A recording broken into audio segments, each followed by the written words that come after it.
next session on neurocritical care.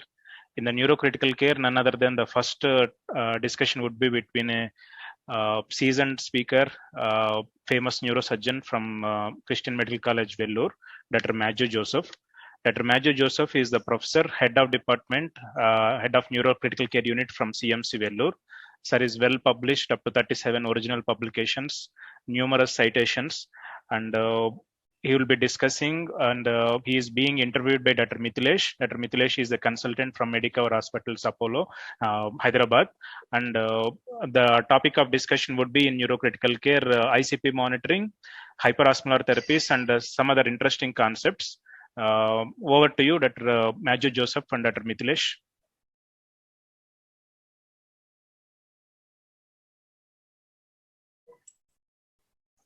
In neurointensive care, monitoring forms an integral part in the patient management. So we'll like to ask sir regarding the monitoring of the patients. Sir, I would like to ask you regarding the mandatory monitoring in non-ventilated patients. Okay, so the absolutely mandatorily not excusable to not do is clinical. Clinical monitoring is by far the most important part of managing a non-ventilated patient. Okay, so I mean that is 90% of the care. The remainder is only 10%. So basically, for a non-ventilated patient, I would have an EKG just to see the heart rate and confirm the patient's alive, and I would have a non-invasive blood pressure. Okay, I'm talking about the average patient, not somebody who's got bad blood pressure or something like that. The average patient, I would just have a non-invasive blood pressure. The third thing that is often put on these patients is a pulse oximeter. Okay, now I have grave reservations about a pulse oximeter. I think pulse oximeters kill people. Because what happens is, if the patient has breathing difficulty, generally what is the response? People put masked oxygen on the patient. And once oxygen is put on the patient, saturation drops very, very late. So you'll have a patient who's really breathing badly or has a bad airway, but the saturation will be 98, and therefore people are lulled into this false sense of security and don't intervene till it's too late. Airway and breathing is always clinical. It's never on the basis of pulse oximetry. With that known, yes, I would pulse oximeter. But if your people are inadequately trained or experienced, pulse oximeter can be very, very dangerous. All right? Yes, sir. How would you like to mandatory monitor for patients who are on ventilator support? Okay, so a ventilated patient again would have EKG and pulse oximetry. Instead of non-invasive blood pressure, I would say we would rather need to go for an arterial line, because when you have the patient on sedation, etc., the blood pressure can vary quite significantly.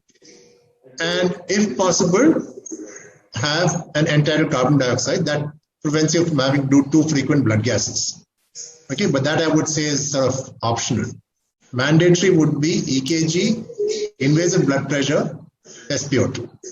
And then if you're dealing with, I mean, if your ventilated patient is a patient who's got potential raised ICP, obviously you need to put in ICP monitoring, because you lost all clinical monitoring, the ability to monitor anything clinically. So how do you go for ICP monitoring patients? For the patients, non-invasive, and what are the non-invasive ICP monitoring methods which you would like to use in your ICU? Okay, so I've been monitoring ICP now since about 1996. Till very recently, we were using only ventricular catheters, which is basically we took a number 8 infiltrating tube, gas sterilized it, and inserted it in the ventricle. Okay, we have a lot of experience with that. Over the last 3 or 4 years, I've started using parenchymal monitors also for patients in whom we are unable to cannulate the ventricles. Okay, now I must admit a certain amount of bias, because I have several publications on how ICP should be done. But I genuinely believe ICP is useful for the management of a sedated patient. The reason being, I mean, there are several reasons, but one of them may the Major ones is that because the patient on a ventilator is sedated, you do not have the ability to monitor clinically. The only thing you have is a pupil. And by the time the pupil dilates, it's often far too late. So what are the potential benefits of having an ICP monitor? Okay. One, it'll tell you how hard to treat. Okay. Because every treatment for raised ICP has its side effects. Ventilation, hyperosmolar solutions, sedation, muscle relaxants. All of them have side effects. And why use them if you don't need to? Okay. If you know the ICP, you know whether you need these treatments or not. Second is only if you know the ICP can you calculate the CPP. We know that a good CPP is essential for a good outcome. Now, if you underestimate the ICP is high, but you think it's low, the brain will become ischemic. If you overestimate the ICP and therefore push the blood pressure very high, unnecessarily, you're asking for systemic complications of having to push the blood pressure due to fluid overload and pressors. Also now, the concept, I think is going to become a very good, big concept in the next few years of the PRX, of individualized CPP for each patient, depending on autoregulation. I think this will become very important. Okay, so that is for treatment. Then for potential worsening pathology. Taking a patient for a CT scan, unless you're one of the lucky people who has a CT scan in a portable CT in the ICU, is a major exercise. You've got a ventilated patient on supports possibly. It is a very risky business to take the patient for routine repeated CT scans. ICP will tell you when it's necessary or not necessary. Similarly for surgery, you don't know whether to take the patient. It's a plus minus case for surgery. ICP will tell you. ICP will also tell you when the ICPs come down, and therefore you can start tapering your treatment for raised ICP. Okay. It also tells you prognosis. Now, all these are theoretical potential benefits. There is no real study showing any of these is true. And the opposite is, there are lots of studies which actually show you that patients who have ICP monitored have worse outcomes, more complications, longer stay in ICU, etc. Okay. But if you look at these studies, they are all done on 1,000 patients who are admitted with severe head injuries, and 20% of them had ICP monitoring. And they compare the 20% against the 80%. The obvious flaw for that approach is, I'll just try and share a slide with you.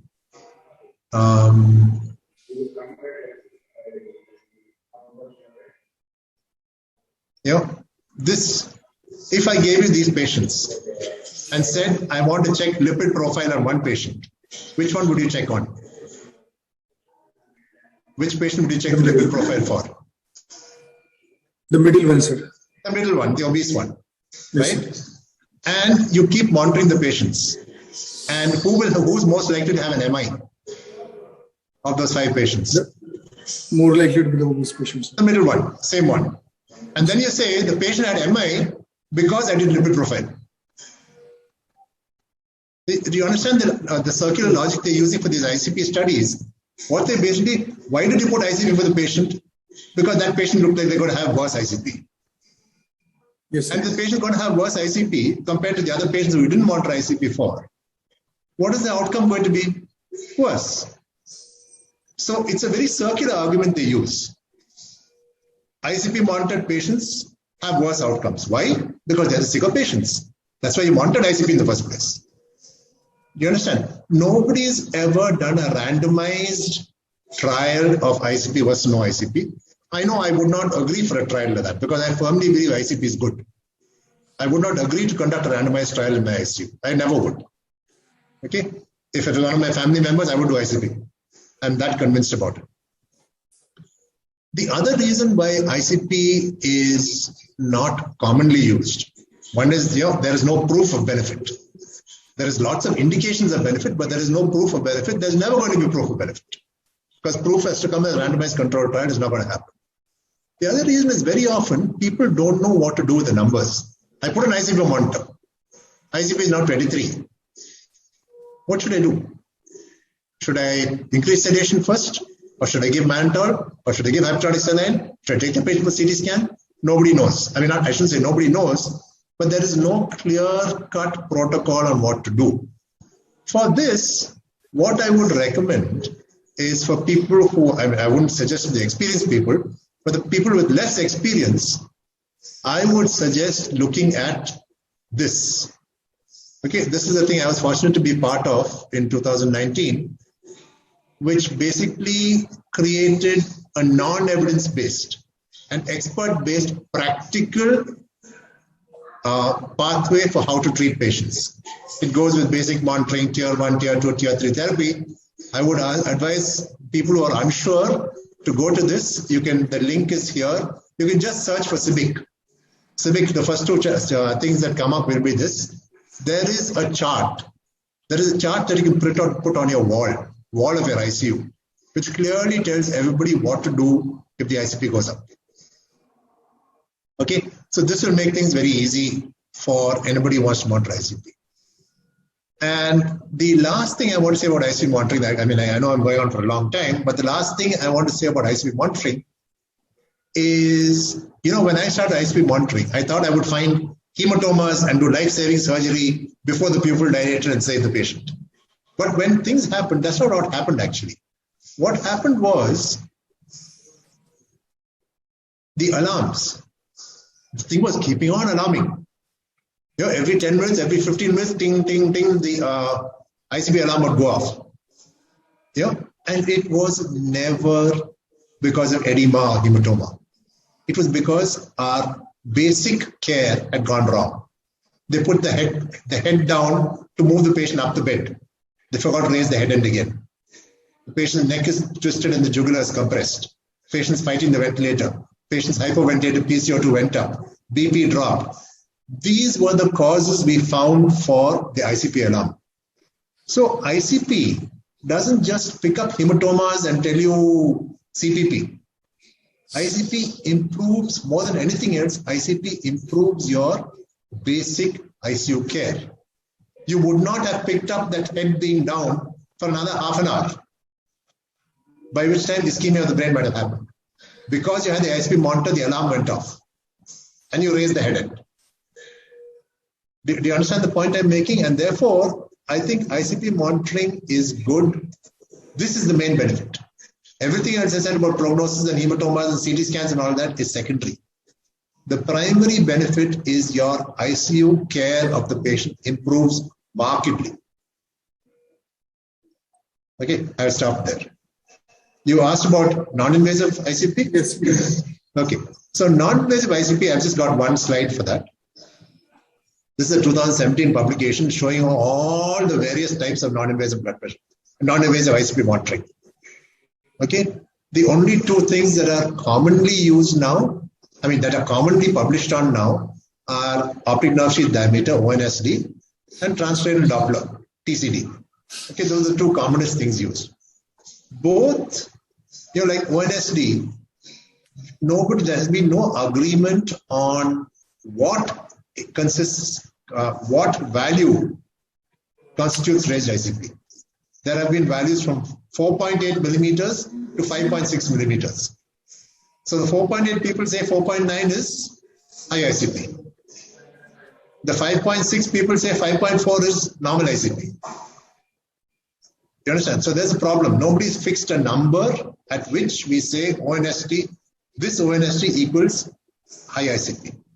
It's useful for trends. If you know an ONSD is 5, next time you do ONSD is 5.3, ICPs become worse. From that point of view, it's good. From absolute numbers saying this is high ICP, this is not high ICP, ONSD is not worked. Similarly, TCD, people are doing increasingly complex calculations based on volumes, based on pulsatility index, on the PI, resistive index, all kinds of things people are trying to do with the thing. And the very fact that there are so many equations out there tells you that there is no one correct answer. Okay. Again, they are both. They are reasonably accurate, but nobody can tell you is this ICP 16, ICP is 23. That they cannot tell you. Unfortunately, we haven't reached that. All the other ones, some of them are very, very intelligent, very, very intricate, very, very interesting methods, but none of them have reached mainstream yet.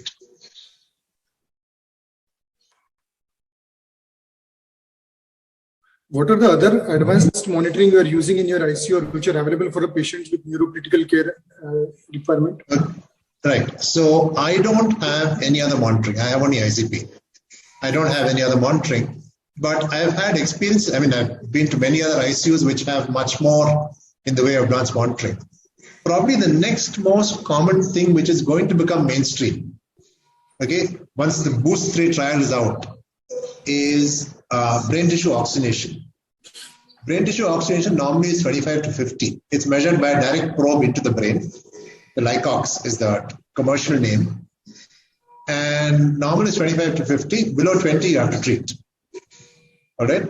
That is showing a lot of promise. There were these series of trials, BOOST, B-O-O-S-T, BOOST 1, BOOST 2, which are showing that a management protocol based on ICP plus brain tissue oxygenation is superior to a management protocol based on ICP alone. Okay, BOOST 3, the randomized control trial is going on now. We don't have the results yet. Okay. That is probably the single biggest addition that's going to come into routine in mainstream practice. Microdialysis came up in a big way. And now you see very few publications which are non-research. You don't see very much publication on microdialysis in the treatment of patients. It's for the last 5 or 6 years. You know, they measure lactate pyruvate ratio, glycerol, glutamate, various metabolites are measured, but now the publications seem to be mostly research-based. What else? Near infrared spectroscopy to try and measure saturation of oxygen in the brain. Okay, through percutaneously, transcutaneously, with electrodes, stickers on the forehead itself. Okay. Again, the publications seem to be more cardiology because looking for brain ischemia during the bypass procedures, etc., when there's potential ischemia of the brain, there are more papers in cardiology with NIRS rather than brain trauma or pure neurosurgery. But again, it's not, the number of publications have declined. Jugular venous oximetry also, at one time, you couldn't treat a patient. When I did a fellowship in the US in the late 90s, every patient had SGVO2, 100%. All ventilated patients had SGVO2. All treatment decisions were based on what the SGVO2 was. Okay. Now again, that is becoming less and less common. So these are the advanced monitoring modalities that many ICUs use. I would say apart from brain tissue oxygenation, the rest are more research tools and research tools rather than mainstream patient monitoring. Sir, I would like to ask you, how do you manage these patients with raised intracranial pressure by hyperosmolar therapy? How do you select your agents? That's when I was training, it was only mannitol. Hypertonic saline didn't exist. Okay, hypertonic saline papers started coming out only this century, and initially the concern was hypochloremic acidosis, etc. But what we found is, so when we started, I was using only mannitol. Then I started using a low dose infusion of hypertonic saline, 3% saline, a background infusion, 10 ml per hour, 20 ml per hour, 30 ml per hour, okay, as part of my routine IV fluids, and using mannitol as my intervention, my bolus doses for raised ICP. Okay. The idea at that point was basically to try and keep the sodium up rather than do a hyperosmolar therapy. Then one of my colleagues, she spent a year at Cambridge and came back last year. And since she came back, we have switched. We now do bolus, 150 ml boluses of 3% saline as our primary ICP this thing. Mannitol is used as a rescue. Okay. Now, if you look at the evidence, they're really, see what is the big claimed advantage of hypertonic saline over mannitol is mannitol causes diuresis and potential hypovolemia. Hypertonic saline does not do that. That is the prime advantage claimed. And it's true. It's true. Mannitol, if you're not careful with, can cause severe dehydration. Okay. So you would expect there to be clear benefit in any study using hypertonic saline versus using mannitol. But that clear benefit has not really shone through. Trends are all saying hypertonic saline is preferable to mannitol. It's a trend. Multiple studies say, yes, it looks like it's better, it looks like it's better. But nobody has come out and said clearly in a large recognized trial. There are small trials, it's 50 patients in each arm and all that. But large recognized trial, nobody's come out and said, listen, for ICP reduction, hypertonic saline is definitely superior. It's probably superior, yes. Definitely superior, no.